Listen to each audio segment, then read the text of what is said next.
Good morning, everybody.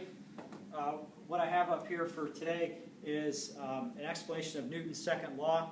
I was hoping that most of you, if not all of you, would be able to just find that formula out on the internet, but apparently that's not the case, which is fine.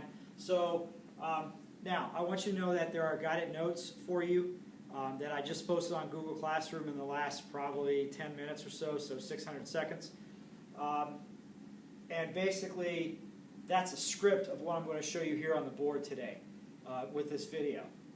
So, Newton's second law, it states that acceleration is produced when a force acts on a mass. The greater the mass of the object being accelerated, the greater the amount of force that is needed to accelerate the object. So, if you think about this, let's say that you're driving a Honda Accord, or Honda Civic, whatever, and in the lane next to you at a traffic light is a semi. The light turns green, you take off, you basically beat that truck off the line.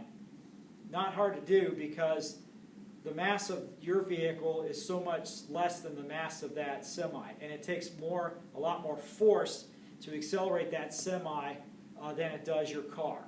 All right, so that's basically the gist of Newton's second law. One of just many examples there. So the formula, F sub net, sometimes you won't see the subscript net there, just means net force, equals m times a, where F is force, m is mass, and a is acceleration. Force is measured in newtons, mass is measured in kilograms, and meters per second squared is the measurement for acceleration. So here in example 1, all we're doing here is multiplying mass times acceleration. So, and again, these examples are in your guided notes that are now on Classroom. So, the mass of the car was 1,263.35 kilograms. The acceleration was 2.3. We wanted to find out the magnitude of force it takes to put the car into motion. Well, this is the mass, here's the acceleration. You're simply multiplying the two numbers together, and you're going to get an answer of 2,905.705 newtons. You might just round that to the nearest hundredth and call it 2,905.71 newtons. Same thing. All right, just round it. All right, so in this case, we just multiply the two numbers together. Mass times acceleration. Now, with some examples, some problems, you'll know the force, but you'll be asked to solve for, in this case, solve for the acceleration, or in this case down here, example 3, solve for the mass. All right, so in this case, there's a force of 39 newtons being applied. The mass is 13 kilograms. We're trying to find the acceleration. So again, we know the force, we know the mass, we don't know the acceleration. We're going to simply solve for the acceleration by doing some division. Divide both sides by 13.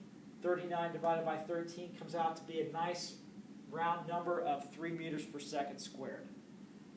Now, a word about when you see meters per second squared.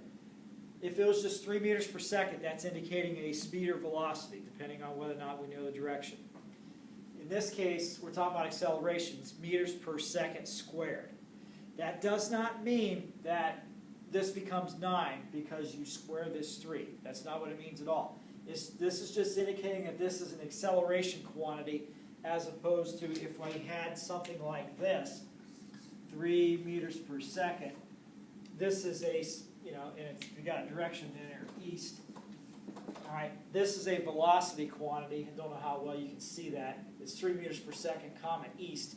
This is just velocity. This here is indicating acceleration. And again, you just put the 2 there and don't do anything else with it. Don't square it. Don't do anything like that. In example 3, we have a force of 305 newtons, and we know that the acceleration is 2.7 meters per second squared. So in this case, we're going to divide the force by the acceleration in order to get the mass, which when we do that, 305 divided by 2.7 is 109 112.96 kilograms. All right, so just to kind of round things up, you have force equals mass times acceleration. And in most cases, you'll solve for force. Just multiply mass times acceleration. When you do that, your answer is expressed in newtons. In some cases, you solve for acceleration, like we did here. 39, again, divided by 13 is just 3 meters per second. This nice whole number, for this example, won't always be the case. And down here, we solve for the mass, knowing that my acceleration was 2.7 and my force was 305 newtons. And we got a mass of 112.96 kilograms. So hopefully this video will help you with that worksheet called Newton's second law of motion. If you have any questions, again, email me. I'm more than happy to assist you. It's Tuesday morning, just short of 8:40, and you probably figured out by now that it's a calamity day. But do your best, get this assignment. Get this assignment done. It shouldn't take that long, and go from there.